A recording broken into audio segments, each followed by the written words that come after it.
when Raf Janicio wanted to expand his hostel business. Because of this, he met with the Aetas of Zambales and was exposed to their way of living. He never imagined that this group of people he wanted to help will eventually become his second family. Many times and the guests that come over, talagang shocked sila at how happy people can be with almost nothing. I think it's the people like them that make the world sustainable. My name is Rafael Junicio, Filipino. I'm 30 years old, and I work with Aetas, the indigenous tribes of San Felipe, Zambales. Nakilala ko sila actually mga June 2015. I was talking with my business partner for Circle, si Ziggy, and sabi ko, it would be nice to have cultural tours sa area so that mas maraming magkatrabaho sa lugar. No? We had already started with surf instructors and boatmen. No? So we were like, try naman natin sa tribes kasi nakikita namin sila sa Zambales. Took us about a year to find them, and when we did, ang una kong nakilala ay si Chieftain Iking. No? Siya yung IP municipal representative ng San Felipe, and pinakilala siya sa akin ng LGU, and request ko sa kanya is, Chieftain, pwede niyo ba akong dalhin sa lugar kung saan ka lumaki? No? And true enough, he said okay. Nag-check kami. Tala ko 9 ng umaga kami umalis papunta doon, at napakainit na talagang inis na inis ako na wala akong dalang payong, wala akong dalang cap, tapos inis din ako na walang puno. When we got there, mga 1 ng hapon, talagang I was exhausted, so I just literally asked if they could share some rice with me, and the chieftain there, si Herman Dolohan, was kind enough to share what little rice they had. Kumain kami, and then natulog na kami sa ilalim ng puno sa pagod. No?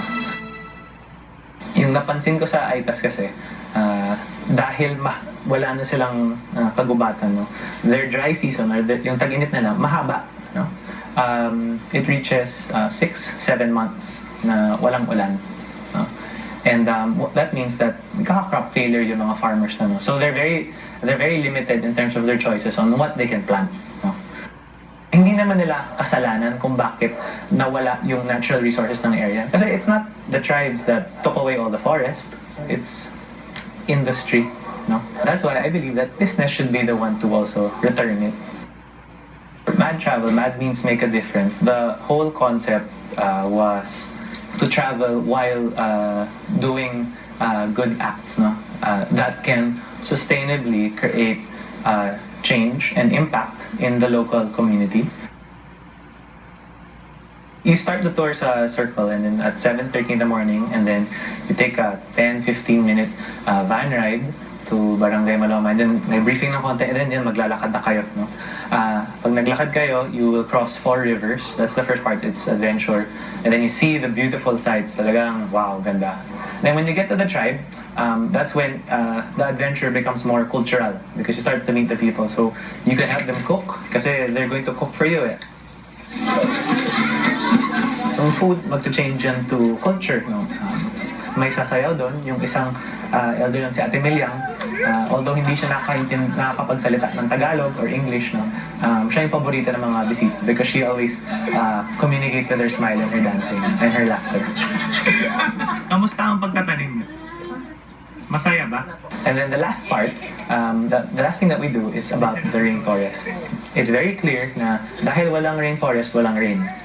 It's because there's no rain, there's no water for crops, which makes them poor.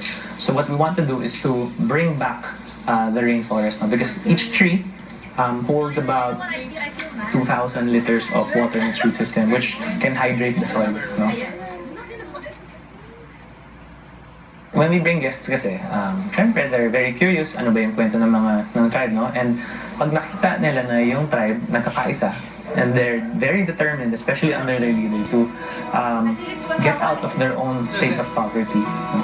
And do it in a very constructive manner. Na-inspire yung mga eye-opener din sila na napakahirap ng mga tao, pero napakasaya nila, napaka-welcoming, very generous. they're very inspired and they're moved to share something. Because the tribes share almost everything they have with the guests. Banana trees, sometimes it's solar lamps. But I think the best donation that we have gotten to date is Carabao. Pag pumunta kami sa tribe, lahat ng kinakain nila, binibili pa namin sa labas. Kasi they don't have enough to feed 20 people eh. So we have to buy the chicken, the fish, everything. But we want them to grow it there, and they can. I see that within a year, we should be able to get everything locally already. And ang deal ko sa Young Hill Tribe is, kayo ang una, so kapag kayo may sobra na, they will start giving the other tribes. Because they are the symbol and they are the voice of all the other tribes in the area. Hey guys, kamusta yung trip so far? Panalo! Panalo! Siguro yung isang realization when I was there was the fact that sila, they have very little, no? But they're very generous. They have a lot to complain about, but they don't. How was your trip today? Oh, amazing. Absolutely wonderful. In fact, the thing that sort of shocked us most is that they're so happy and so welcoming and generous. I really love the Philippines. I really love the country. And it's a country filled with beautiful people. Talagang very generous. No? And every foreigner I meet says that Filipinos are if one of the, or if not the most generous and the kindest and happiest people that they know.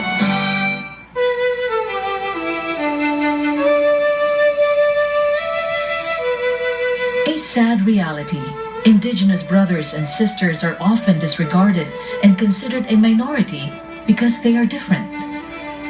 But what most of us should remember is that they are also like us, Filipinos, part of the community, part of the family, and that we should listen and respect each other's way of life.